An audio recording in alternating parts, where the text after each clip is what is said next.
Okay. Are we all in position? Great. My name is Esther Ignagni, and I'm a faculty member from the School of Disability Studies at Ryerson University. And it's my pleasure to moderate this panel today.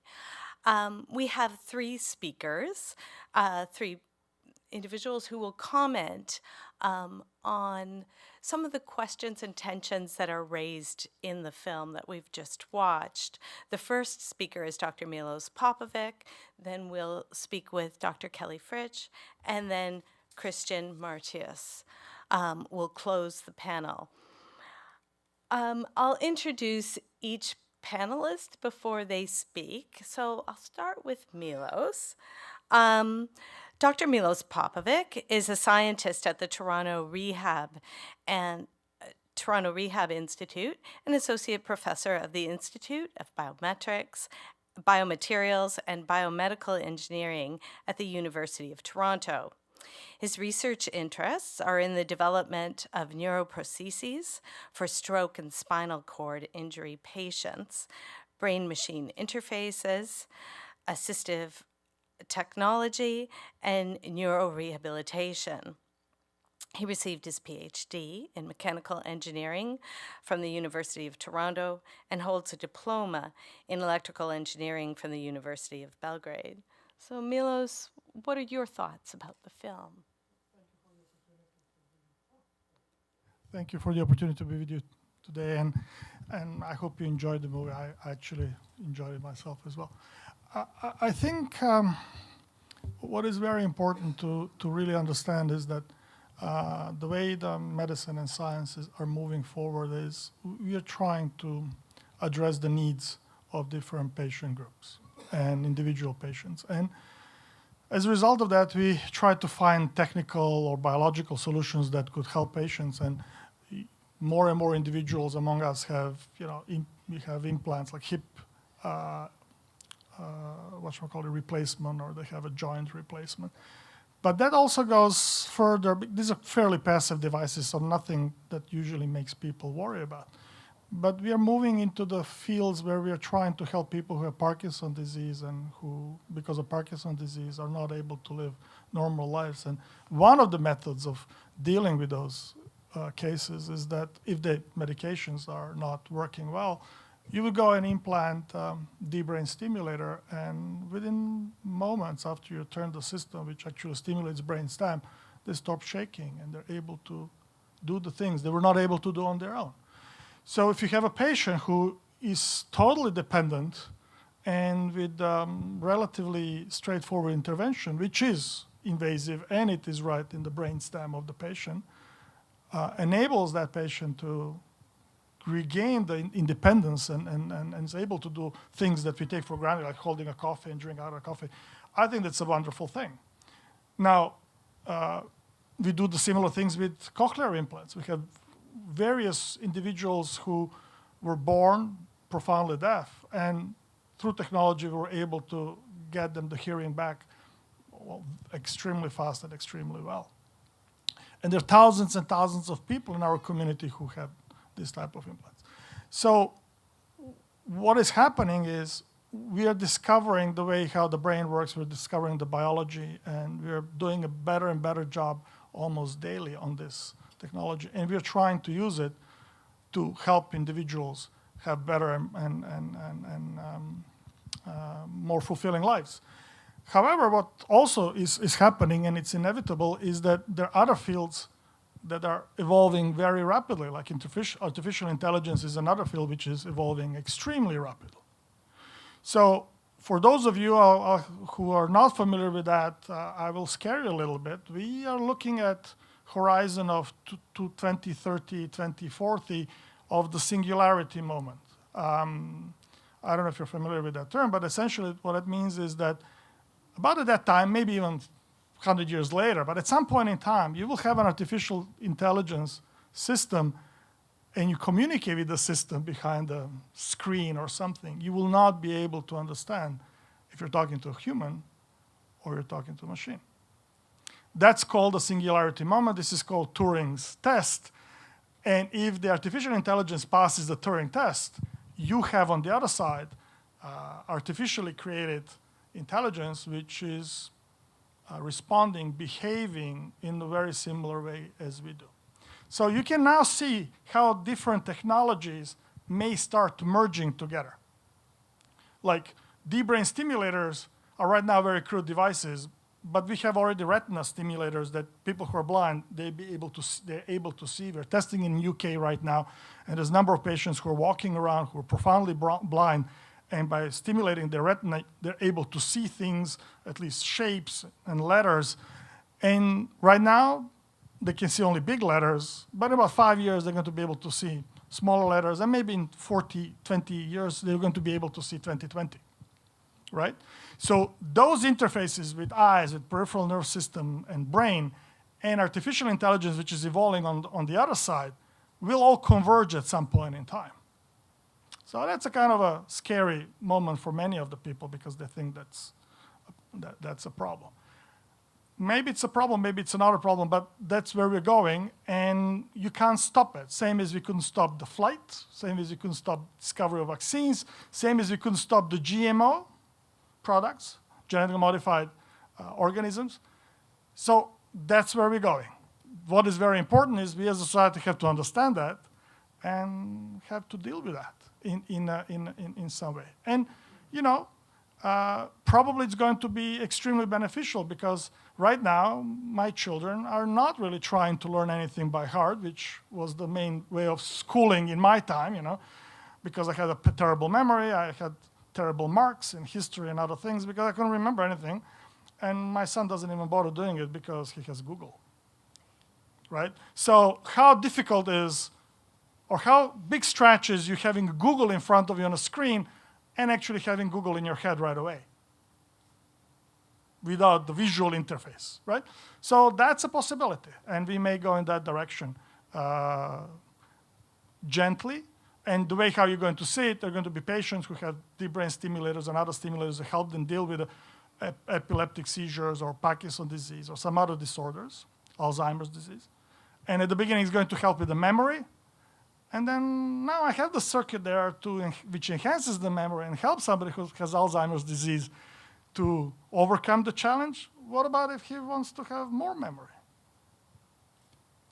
And then there's the choices. So we as a community will decide we want to have it, or individuals, we want to have it, we don't want to have it. And this is the process that we will essentially vote with our money and our choices if we want to have it, we don't want to have it. So it's conceivable that some people will opt to have this type of features. And I don't think we will be able to stop this problem, or this, not the problem, this evolution. And we just have to, you know, try to endorse it and enjoy it or live with it. I hope this was helpful. Okay, thank you, Milos. Our second panelist today is Dr. Kelly Fristch.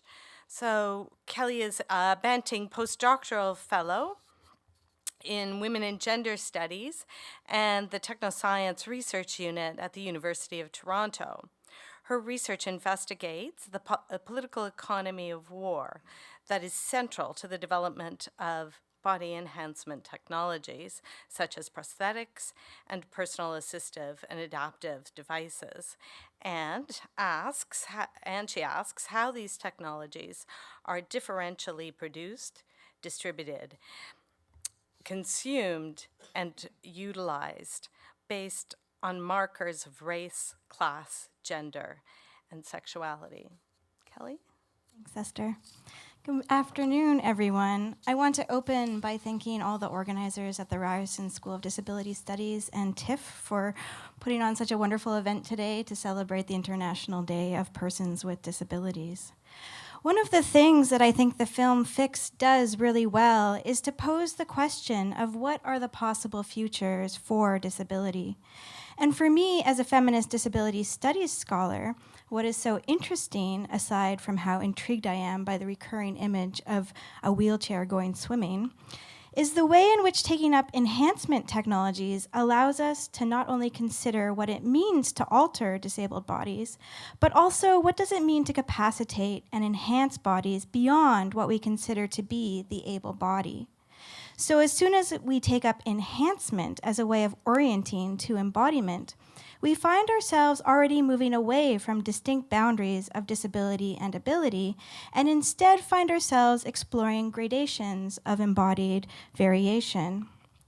In this way, taking up enhancement to consider embodiment and bodily practices is in line with the social and political demands of the disability rights movement that has emerged and proliferated over the last 50 years.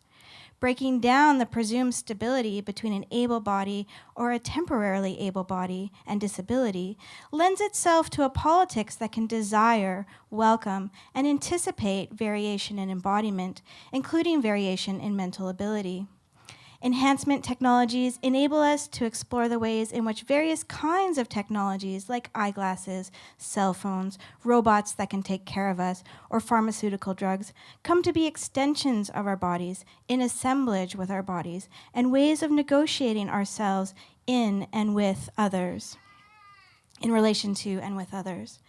And so if we think about the ways in which all our bodies ubiquitously engage technology as a way to navigate our daily lives, we are immediately confronted not with the question of what is natural or how do we overcome disability, but rather what kind of social and political relations do we want to have with technology? And that is no easy question. And so in confronting this question, what this particular film suggests, but does not fully explore, is the ways in which gradations of embodied variation are mediated through political economy, and specifically through economies of military research and development and neoliberal risk that encourages the economization of all aspects of life, from preconception to death and from injury to the superhuman. And unfortunately, as Patty Burns notes in the film, the kind of futures open to disability saturated in these economies are not exactly cryptutopias for all.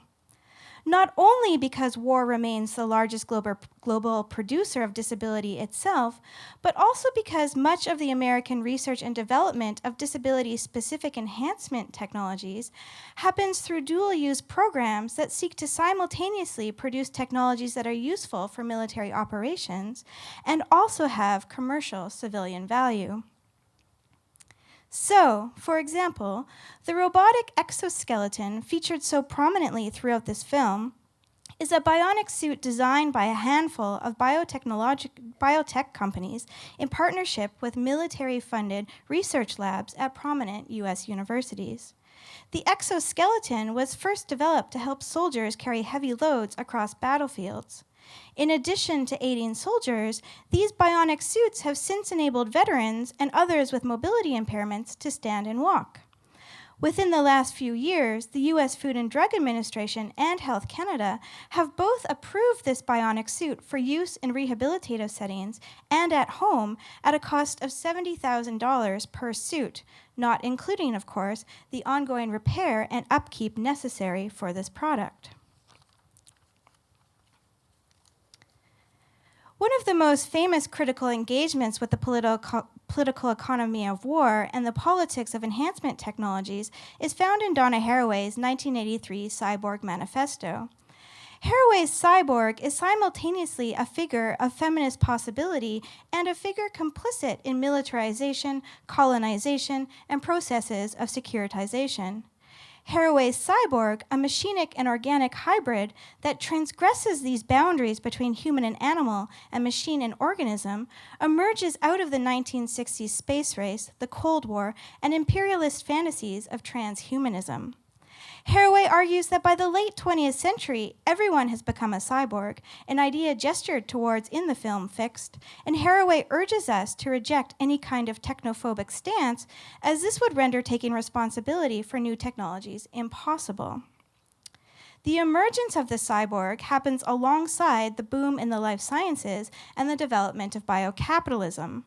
Biocapitalism marks the ways in which, since the 1970s, the neoliberalization of the economy and social relations emerged alongside developments in the life sciences and biotech industries, promising a new and healthier future that could overcome the market growth limitations of both the Earth's finite resources and welfare state economic and social policies. As it organizes the life sciences, biocapitalism depends upon neoliberal practices of deregulation, privatization, managing risk, and financial speculation that mobilizes hope for a better future through the promise of market-based solutions. In this way, biocapitalism signifies the ways in which scientific knowledge is co-produced alongside the political and economic practices of neoliberal capitalism. Biocapitalism invests in life at both the micro and macro levels, engaging not just with individuals or populations, but all aspects of life itself, including cells, molecules, genomes, and genes. This happens in part through ongoing developments in personalized medicine, enabling the production of good neoliberal political subjects through the individualization of risk as an embodied biomarker that can be used to target individuals for various kinds of therapeutic interventions. If you are at risk, as tracked through a DNA profile or by way of your Fitbit, you can be enhanced and capacitated through individualized and tailored forms of drug therapies that enhances your body to ensure optimal gut health and improve cognitive performance.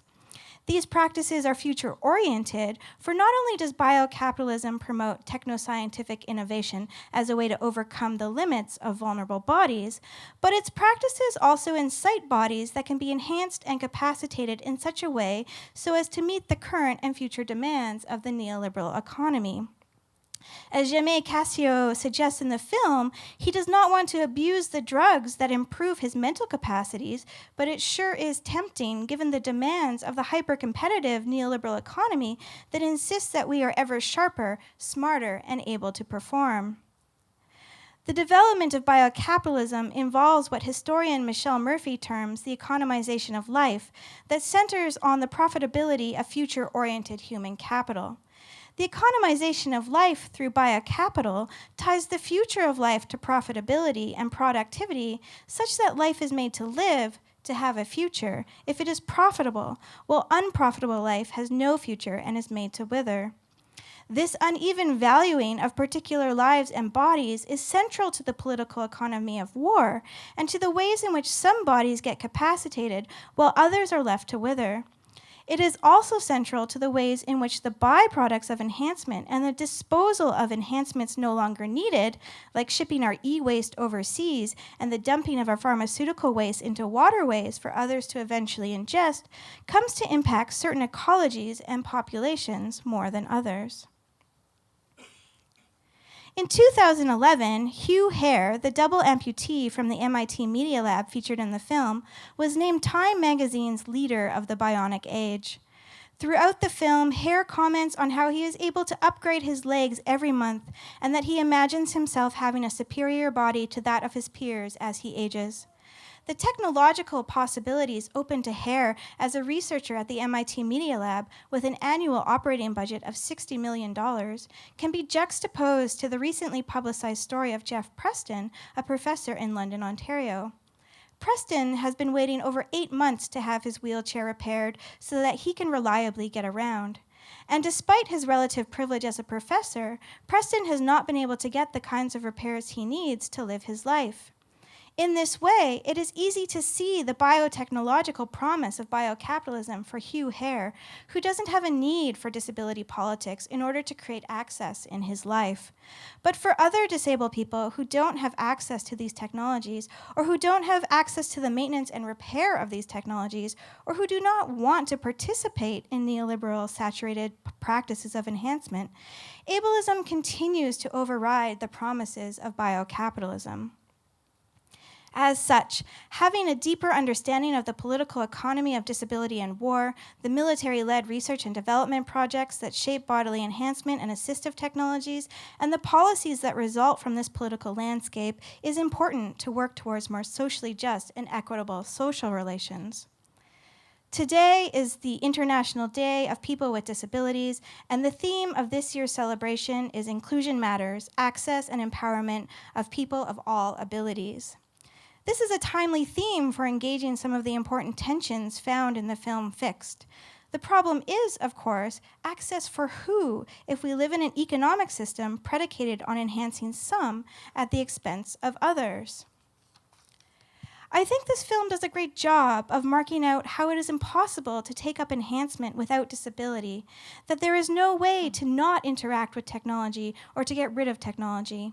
In this happening, we confront the many possible futures for disability, futures that include the possibility of embracing variation, anticipating variation, and desiring variation. This kind of future, however, is not possible without a fight. And so, I am on the side of caution when considering the ways in which neoliberal biocapitalism encourages individualized consumerism as a way of overcoming risk and disability. And like Patty Burns, I am also on the side of disability justice when it comes to calling for accountability in research and development, an interrogation of differential inequalities, and a redistribution of resources such that systems and practices of ableism become as outdated as normality. Thank you. Thank you.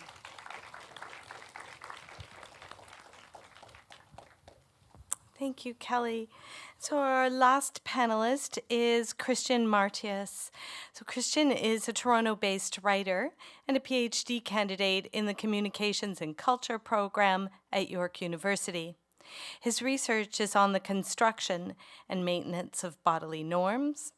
He has published a variety of work, including fiction, nonfiction, and the arts and culture pieces. And he remains committed in his work to challenging constructions of bodily normalcy. So, Christian, did you want to come up here?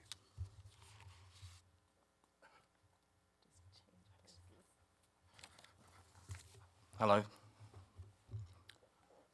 Cressida Hayes states in Fixed that the function of erasing disability sends a very clear message that there is nothing productive or valuable in disability.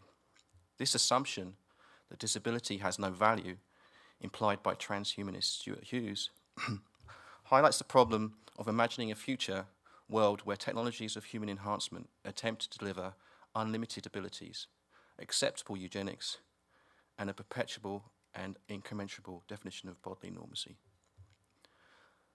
I have no problem with the technological collaborating with the body to assist and adapt embodied living, and to even enhance bodies in ways only imagined in science fiction. I do have a problem, like many, but not all in the film, with perceptions of normalcy, in the present and the projected future, that position disability as valueless and establish the so-called normal body as something that can be restored with the aid of technology. More than delivering a utopian treatise on technologically enhanced bodily futures, I would argue that Fix calls attention to the continuing problem of bodily normalcy, or the problem disability studies scholar Lena Davis articulates as the way normalcy is constructed to create the problem of the disabled person. As Patty Burns submits in the film, the problem isn't within the body, but a social regard or lack of integration of people with disabilities. Something that Dr. Gregor Walbring demonstrates aptly by stating that he has no personal problem with his own body. He says, "I am happy with who I am, and I am just who I am." Then Walbring shows a place where he does have a problem, a building that doesn't provide access, and epitomizes the unenhanced physical world that socially disregards or doesn't integrate different kinds of bodies. Moreover, within this film, when human enhancement is articulated as a misplaced priority, when basic requirements are desired more than advancement, and the concept of being better than well is seen as superficial, it seems that the larger problem facing all our futures exists beyond the body itself and the relationships between bodies and minds. Therefore, my concern when watching Fixed is not with the possibilities of a different bodily futures, or to maintain the desire to socially enhance the body according to the fantasies of consumer choice. My concern, like Hugh Herr, is with normalcy and how it is maintained in social relations and bodies and spaces to eventually imagine the erasure of disability. Instead of adopting a transhumanist perspective of more abilities for everybody centered on the body to go beyond definitions of human functioning, why not ask for more access for everybody to go beyond the normal definitions of societal functioning? Instead of imagining a future without disabilities, why can't we imagine a future of variation instead of impairment, or a technologically enhanced world that provides access to and for bodily variation. There is a more pressing social enhancement required for humanity, and not one provided by the desire to maintain standards of bodily normalcy. But the possibility of redefining, enhancing, augmenting, adaptating, collaborating the very world we live in and erasing the largest societal disability that conceives disability as a problem. John Huckleberry argues that there is a value in disability and states people with disabilities have very real important information to deliver. Equally, as a means to understand the human-machine collaboration, human adaptability, and disability itself, and how it's been conceived and continues to be conceived as very much part of the human story. Consequently, if we are to live in a world where all kinds of bodies and minds are delightful, we need to move beyond the idea of bodies and minds as problems. If we are to evolve as a species with technological enhancement to be able to witness exciting futures of human development, we cannot go forward until understanding the problem of society that conceives of problematic bodies that need to be fixed, and fixing that problem first. As the film establishes, inequality is a problem, despite transhumanist assumptions, and that problem, which could only allow for those with the financial means to enhance their body, socially and physically, maintains bodily hierarchies and the very ableism that positions the disabled body as a body that needs to be fixed. Furthermore, it should be stated that the desire to enhance, augment, and develop the human body does not have to be dismissed in order to tackle the problem of bodily normalcy. It is not an either-or choice, as stated in the film, whether that choice rather simplistically shifts from channeling the money from the healthcare to the Super Bowl. We should embrace human-machine progression, as many others do in the film. But we shouldn't imagine that technology will provide embodied utopias, especially as established machines are burdened with their own frailties. We should also embrace the potential freedoms that technology can bring to the body, but should also be aware of who will have access to those freedoms, or namely the financial freedom to receive technological bodily enhancement. These are all important points that Fristch raises that require our attention before we embark on whatever bodily futures our worlds have in store for us. To conclude, I want to paraphrase the host of speakers who appear in the film and say, yes, I am making a judgment. I say, yes, let us leave the island of normal, if normal means equality, a lack of access, and witnessing socially enhanced bodies living in a socially regressive society. I want to live in a world where it's not utopian to ask for basic requirements. I want to live in a transformed, technologically enhanced world of bodily variety also. I believe we can do better than we are doing, and I'm excited about a future that might contain us doing better in our mental and physical varieties. Probably as much as Hugh Herr is excited about the future of technologically assisted bodies. I don't believe we can conquer death or disease, but I do believe we can conquer our own lives and help the lives of others, and overcome the desire to discriminate against bodies and minds. Have the ability to embrace variation, technologically assisted or not, and the knowledge to provide access for all. That is the kind of enhancement I would like, and hope it is the one that the future will contain.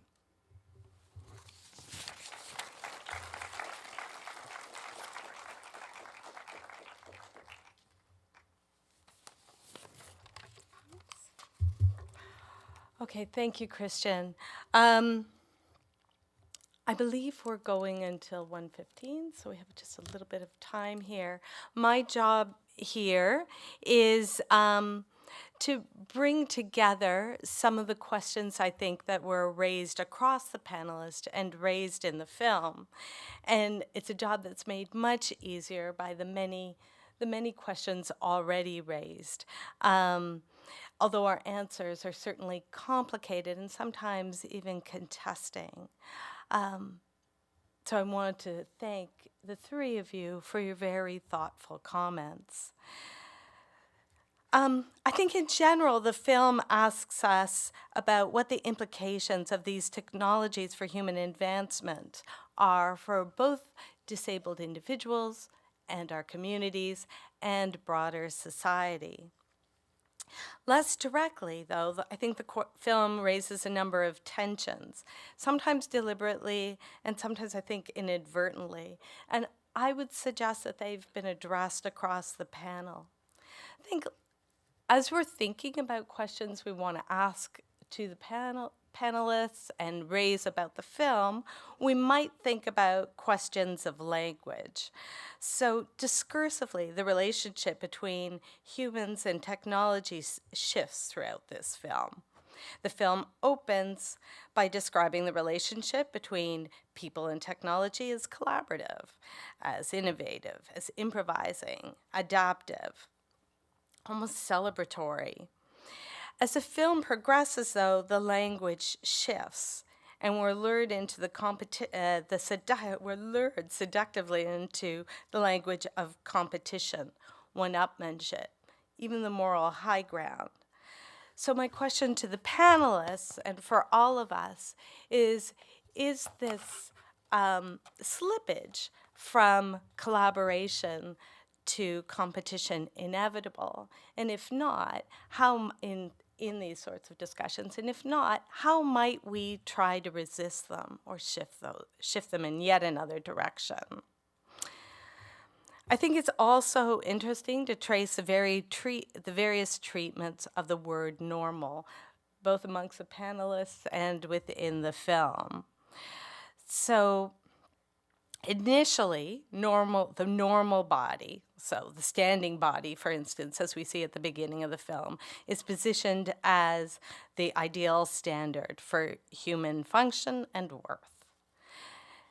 Now, some in the film are keen to discuss the regulatory and the oppressive ways our bodily norms, our conceptions of norms, shape our lives. The idea of normal seems to erode as the film goes on.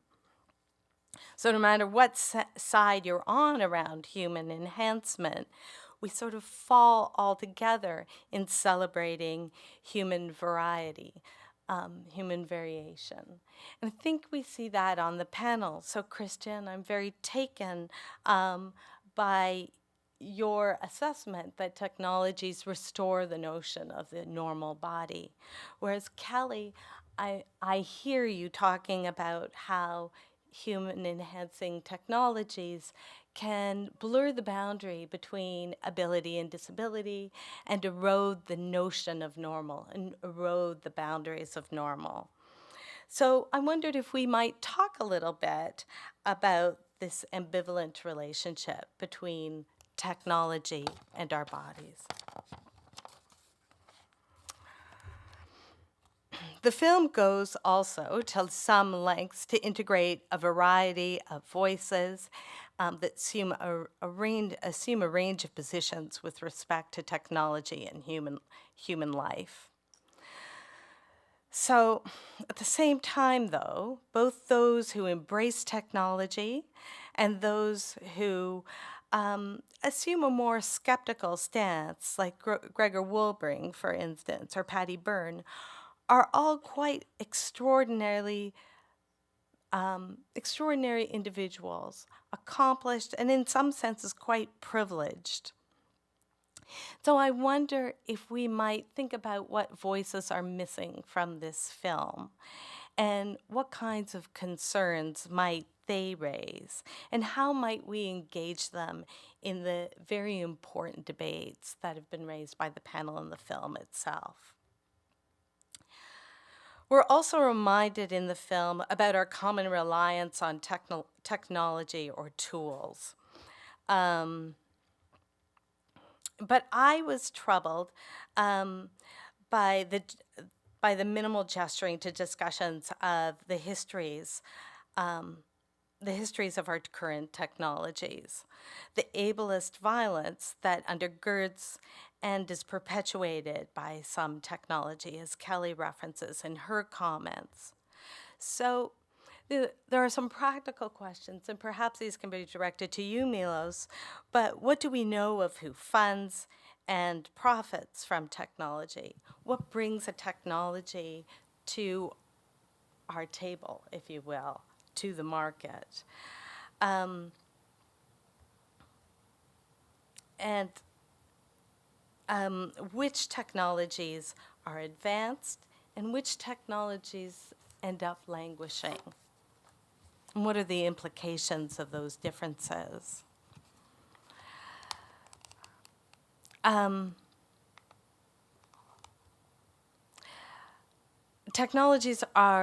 The film does a lot of work to position technologies as individual and individualizing interventions, but it does less to query the distribution of access to and uptake of technologies.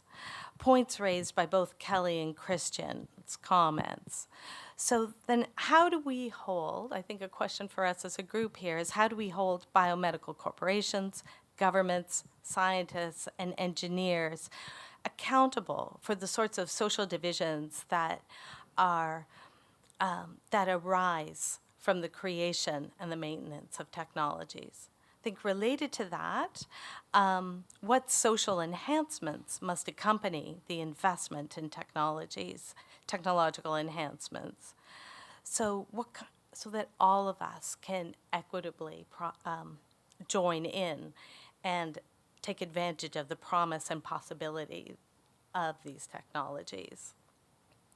So this is also related to questions of access. So who can access such technologies is one question that Kelly raises and that Christian raises, but more significantly for disabled and other marginalized people, what access concerns are displaced by our investment in technological enhancements?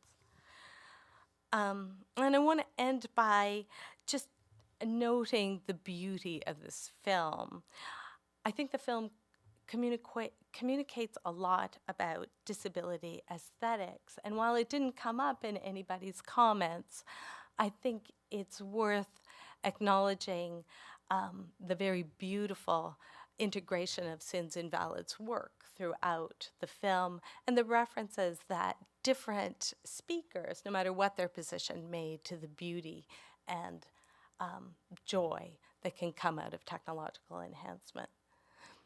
So with those kinds of areas for questions in mind, and with whatever questions you have, I'm going to ask people who are holding microphones, runners, to start taking your questions from the audience, and then perhaps our panelists can address those or any of these issues.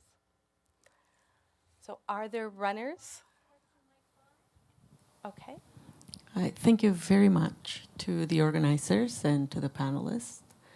I'm not surprised to see that the film focuses a lot in physical impairments and how to overcome physical impairments of vision, hearing, mobility. I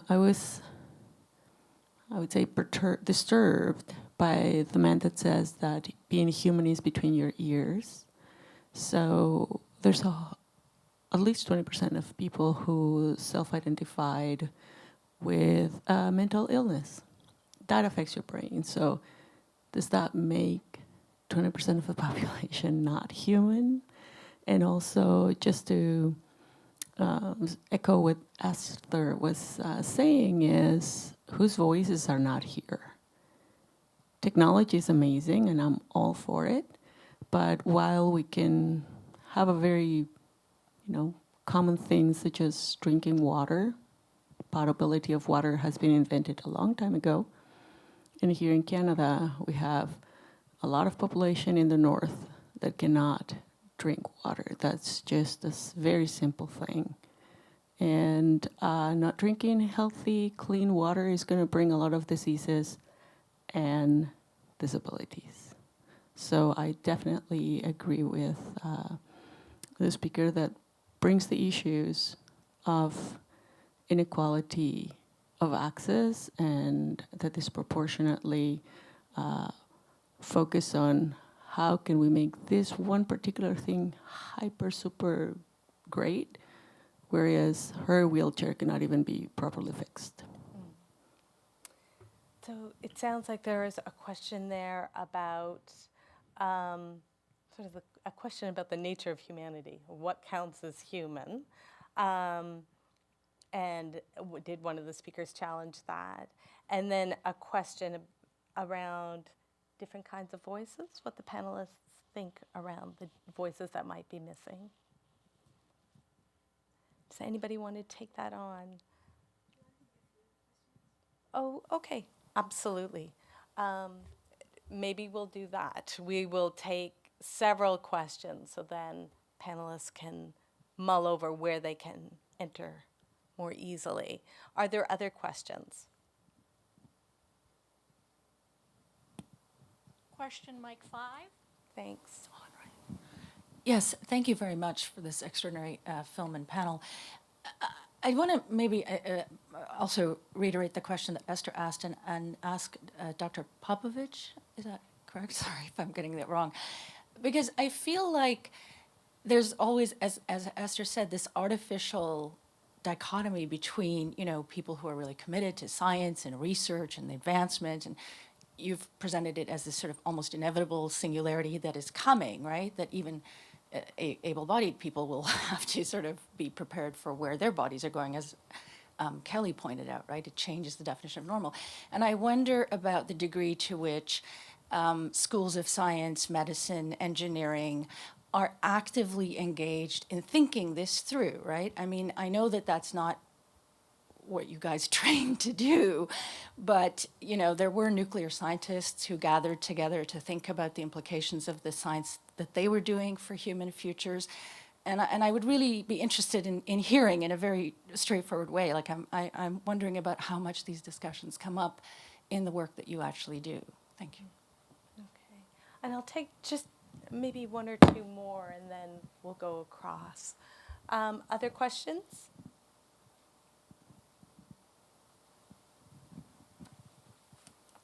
And I think you need a mic. I'm just going to trust that it's happening, that the human and the technology will meet, and it will be all good. Thank you. Question mic 5. Thanks. Hi, thank you.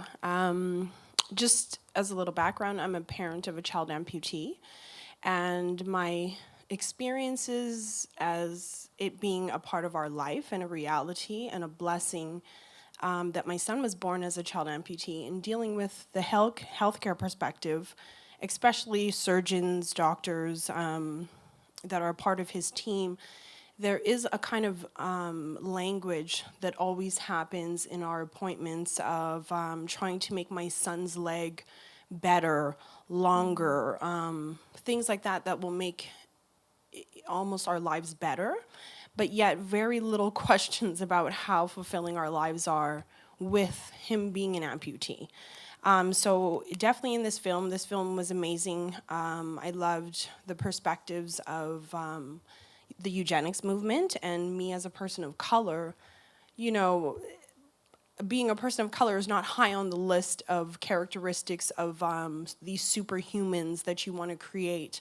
So definitely I think there's a lacking of perspective, maybe collectively. I'm sorry, I'm bad with names, but for all of your names, definitely for your medical experience, I would say, saying kind of we have to deal with certain things, that it's, is there ever a perspective where, how would I word this? Kind of the higher powers at be that are making these decisions, who are in these meetings? Like, are there people of color in these meetings? Or is it a really equal view, so that you have an equal perspective of what society wants? Because there are so many things that were mentioned as society as a whole. I'm a part of society, and I want none of those things to evolve or occur in my perspective. So it's really interesting to me when we always speak as a culture or as a society. Me as a person, a female, a queer woman of color, a parent of a child with disabilities, there's a lot of views that that are personal to me that are never explored.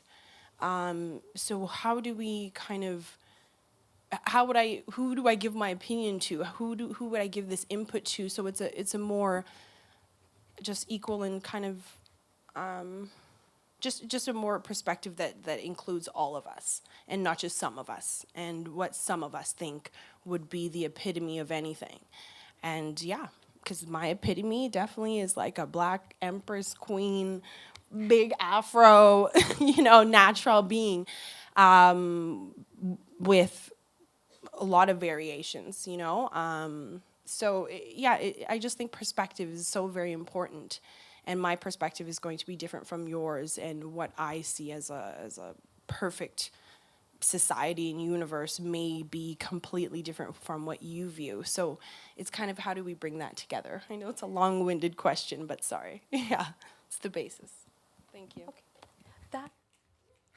Go ahead. That's good. That feels like a rich list of questions. So I'm going to turn it over to our panelists, and maybe, Christian, if I start with you, if there was a theme Hello? that you wanted to pick up, and then we'll move our way across. Maybe all of those themes, like, I think what comes to mind is that when the film is called Fixed, there's an assumption of being broken, right? And if the idea of being fixed is an idea of restoring normalcy or even going beyond that, and the idea of being fixed is open to everybody, are they saying that we are broken collectively? This is a question that I want to ask and say, does that mean we're abnormal? And I have problems with that. I have problems with this idea of fixing, or the idea that we need to be fixed. And it's indefinite, it's perpetual, we continually need to be fixed. I understand the need for bodily enhancement and assisting with technology bodies, and I understand that completely, but sometimes the rhetoric around this I find problematic. This idea that we are progressing towards this kind of fantasy of perfection, which doesn't exist, and it's expressed in the film quite a lot, and I have a real problem with it. So, and I think that the fact that it's called Fixed as well kind of centers on that problem. Maybe I'll do something funny. I throw a little bit of wrench into the spokes. So here's an interesting concept, right? There's a report, I read it a couple of maybe months or a year ago. So this is a report from Pentagon, unrelated to this. Says that 70% of US population between ages 18 and 30 who are eligible to serve in US military are actually not able to do that. So when we talk what is able-bodied subject, has been changed dramatically. And the reason why they're not able to serve is not necessarily because of disability, but we have individuals like who consider themselves being able-bodied individuals are actually not.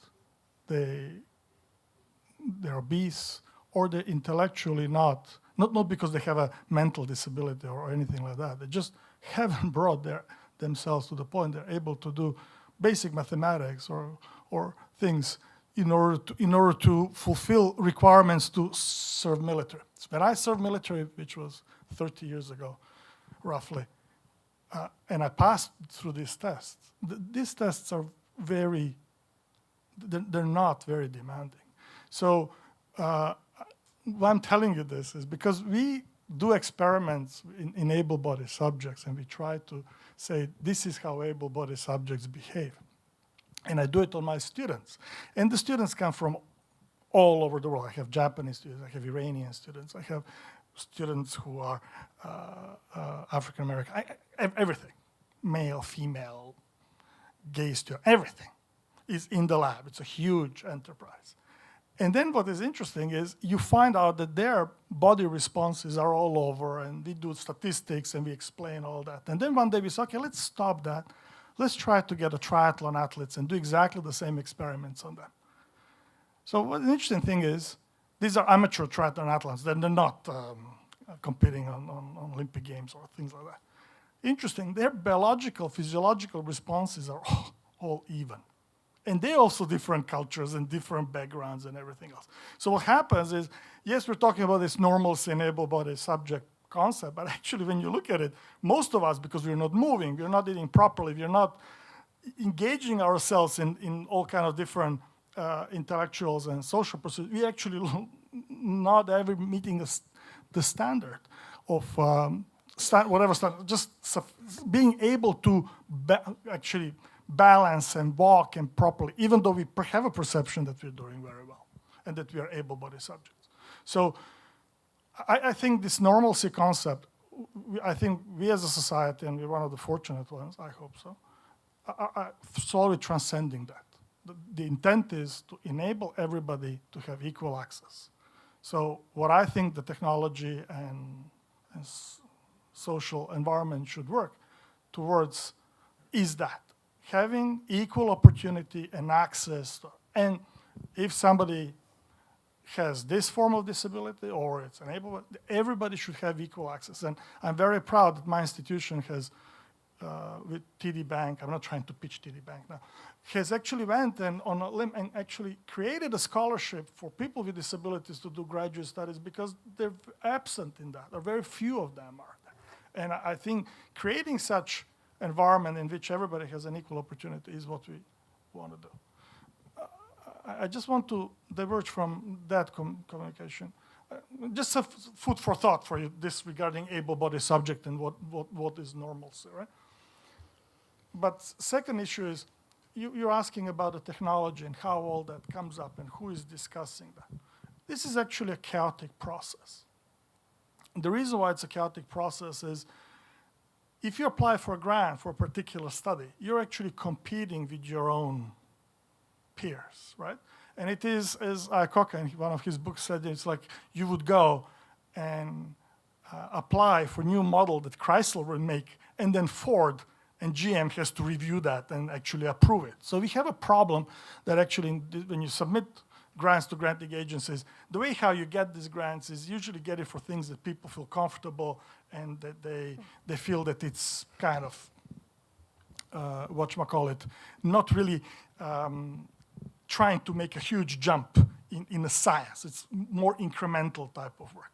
Some organizations, like you have mentioned, DoD, which is Department of Defense in US, have been investing in more risky type of enterprises, and many of them are military driven.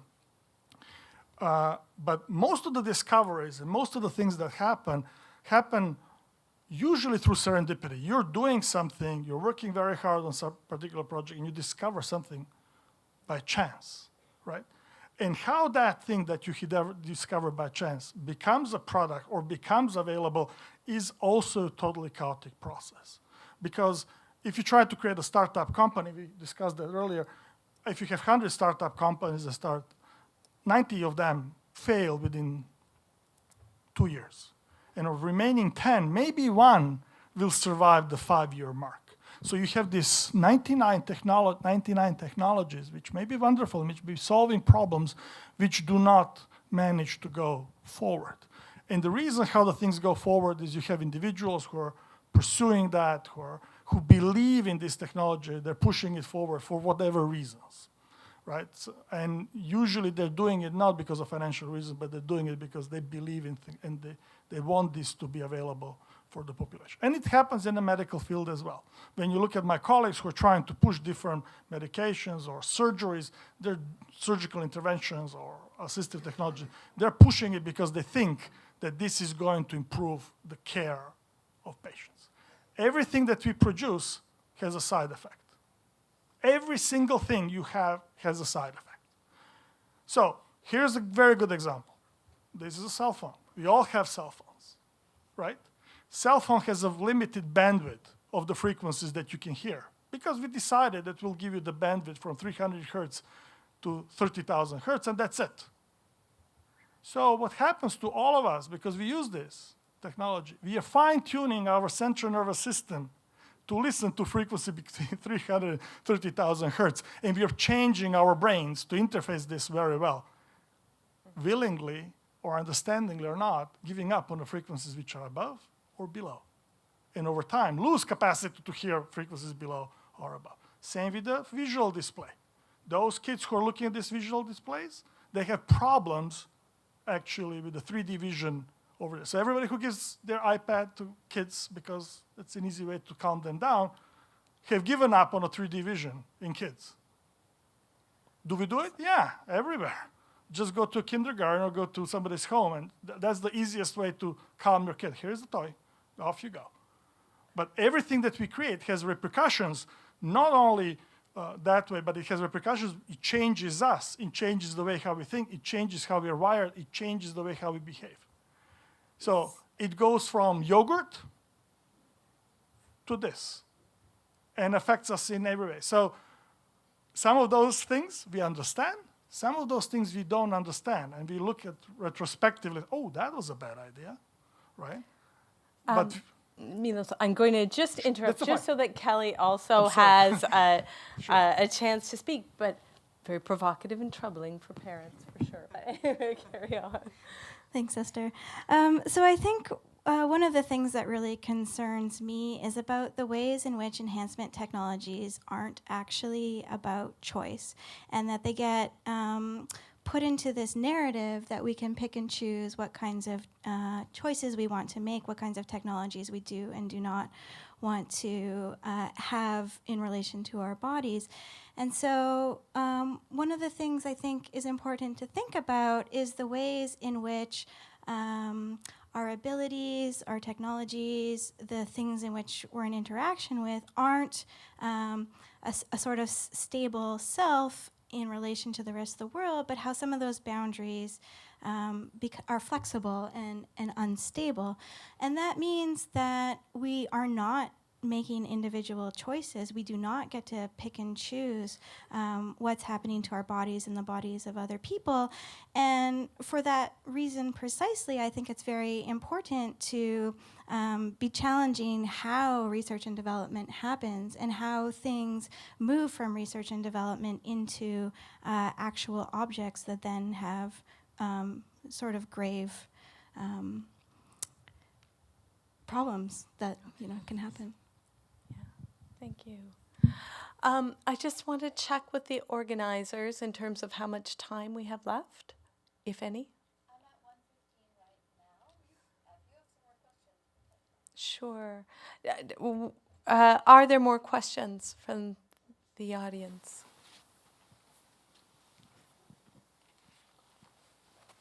Thank you. Question on mic 6. Okay. That's me. Hi. I wanted to ask the professor if there's any research around implants, brain implants around autism. For Milos? Sure. Not that I'm aware of. Our challenge, as you will appreciate, we really don't know yet what are the mechanisms which result in autism. We know it's more and more children are identified with that. So there are two ways how this will evolve, right? Either we'll through serendipity run into something and we find a medication unintentionally, which does happen sometimes, or we will interventional medications and that will help.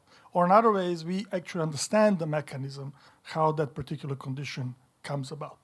So we are trying, I think most of the people are trying to understand the mechanism. That's where the investment and there's an effort. The best way to do it is really to provide an investment into that field and put the best minds, not only medical doctors, because that's a limited source of knowledge, but bring everybody in the game to try to look at this problem and try to understand it. Why does it occur? And then once we understand the physiology behind it, we may be able to deal with it. But today, I don't think we are, maybe it's happening somewhere in Sweden, and somebody has just discovered half a minute ago, and we hope for that, but at the moment, I don't know anything. I don't know of the technology or tools to deal with it. Christian or Kelly, do you have any response? To the idea that you can have, well, I noticed there's an absence in the film, and I think one of the questions. Oh, sorry. Hello. Sorry. There's an absence in the film. It kind of concentrates on bodily prosthesis more than anything, and I think that you're talking about voices that aren't heard. There's lots of other kind of like enhancements, technological enhancements that can be broached in a larger conversation. So I think it's definitely missing. I think also we have this very common idea that things like autism or other kinds of disabilities can be located in particular parts of the body that can then be enhanced or fixed or changed or modified.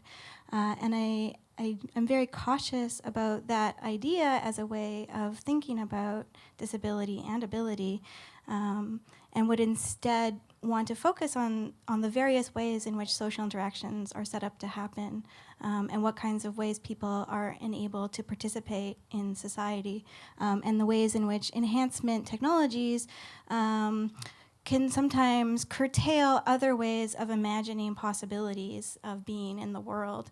And so the idea becomes, how do we fix individual bodies, or how do we enhance individual bodies, when instead we could be asking, how else can we set up the way in which we interact so as to enable variation? And oh, okay.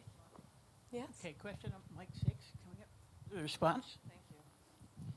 I don't know if you did mention autism, and I don't know if you know people with autism, but I do, and I have a nephew, and it's not this concept of fixed and not fixed.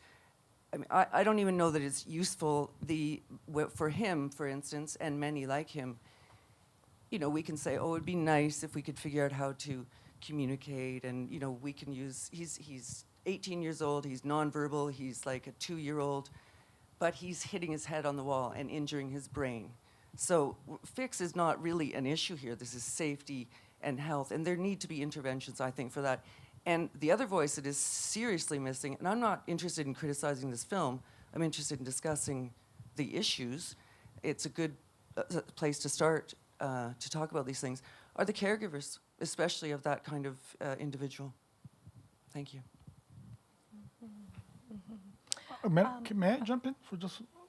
I think you're absolutely right, because people usually forget the caregivers or family that is involved with caring for the individual, right? And also the safety issues. So, and also people forget that we have situations when the patient comes to us and says, "Can you help me now?" Right? So, and then people like me or others who have competence in the field that's pertinent to, you try to do your best to address the need of that patient. You're not looking at transforming the, you're not trying to enhance the patient, or you're not trying to do anything else, but try to solve that problem. That person cannot hold a cup and he's living alone. He doesn't have a financial capacity to actually hire attendant care. So if you can help her or him get the hand function, you do fantastic social service for that particular individual. So many of the technology, many of the things happen because the patients or families come and knock on your door and say, "We have this problem, can you help us?" And many of people that I live with and work daily are driven by that. They're not driven by enhancement, they're not driven by creating superhumans, they're driven by the fact that you have a lot of people that could live better lives, and you just want to find a way to enable them to do so. And that's the focus of most of us. Enhancement, I think it's a possibility. It may happen, it may not happen, fine. But we're enhancing ourselves every day, because here's my Google. So if I cannot remember where I have to go and what I have to do, I can always. So we are helping ourselves and we're enhancing our function all the time with tools and other devices. But that's not the primary motivation. Even the DoD's motivation to create these robotic arms for patients and implants is because you have a soldier who lost both arms and they want to have a robotic arm. Yes, a robotic arm is connected to the brain to help patient control the arm, but then at least he would have, or she would have, one arm back and can go back to work, or can go back and at least have some level of independence. Yeah, sure. This working? Okay, hi. I think being critical of people that are being critical of the narrative that's surrounding this argument or conversation is the wrong kind of tack to take. I don't think any of the speakers are against assisting people that have very genuine needs, but I think some of the, as the film demonstrates, some of the conversations around this are very problematic, and we need to address those too. Let's gather a couple other questions, and then I think we'll need to wrap up. One, did you say? Question, Mike 5. Yeah. Oh, thank you. Hi, my name is Kay, and I have really enjoyed the film. Jordan, come here, come here, Jordan. Is it okay? So thank you. All right, he's good. I just and again, I think it's really provocative, and I think it raises many complex yet valuable points. I work in the area of recruitment for people with disabilities, and I guess one of the things I notice also a lack of specific voices in the film, and that being people with cognitive disabilities and other, less visible disabilities, and even maybe a lack of a number of blind individuals. Uh, Etc. But I guess my point is I assume the title was a bit satirical. I mean, because I'm more focused on the social model than the medical model of disability. But I think that in a way, I don't believe for a minute that people with disabilities are broken, and I don't think we need to be fixed. And many of us would frankly not want to be, quote, fixed, whatever that means, or whatever normal is. I think personally, I've had this discussion with my brother, who's a blind professor, and we have said, if we could get our vision back in a second, would we? And we both said no. Our lives are so enriched by the people we have known and the skills we have developed, and I wouldn't part with my lovely guide dog for a second. What I would like is for cab drivers and restaurant owners to not keep trying to get us out of their places. But again, that comes back to attitude. And I think that when we look at the unemployment rate and the poverty rate for people with disabilities, that's where I think we need to focus on changing attitudes that people who are different than are less than. I was sort of appalled by the idea of sort of designer babies that'll be nice and tall and extra smart and never heavy and and selective breeding is something that I just think is pretty frightening. But one thing that crossed my mind, and I'll finish here, but I do believe that we need all kinds of people in the world, including people with disabilities, who give us tremendous perspectives.